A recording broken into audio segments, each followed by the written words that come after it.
2014 წელს, განსაკუთრებით წლის ბოლოს, ბანკებმა უცხოური ვალუტის ყიდვა-გაყიდვით საკმაოდ დიდი შემოსავალი მიიღეს.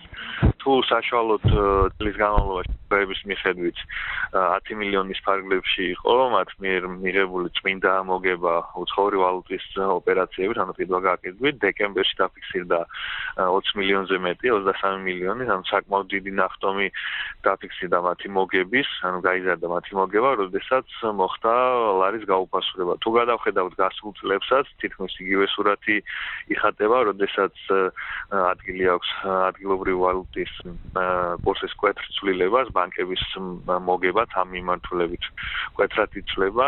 ჩემი აზრით, მთავარი პრობლემა იმისა, თუ ან კურსის დადგენის მთავარი პრობლემა მდგომარეობს იმ მექანიზმში, რა მექანიზმიც არის დღეს საქართველოში, გულისხმობ დახურულ სავალუტო ბირჟას, სადაც მხოლოდ ბანკებს აქვს მონაწილეობის უფლება, მხოლოდ მათი ვაჭრობის შედეგად დგინდება კურსი, მაშინ როდესაც სხვადასხვა ქვეყნებში განვითარებული ფინანსური სისტემის მქონე ქვეყნებში სავალუტო ბირჟაზე მონაწილეობის უფლება აქვს, როგორც ბანკებს, ასევე სხვადასხვა ტიპის ფინანსურ ორგანიზაციებს, სადაზღვევოებს, ექსპორტიორ და იმპორტიორ კომპანიებს და ფიზიკურ პირებსაც.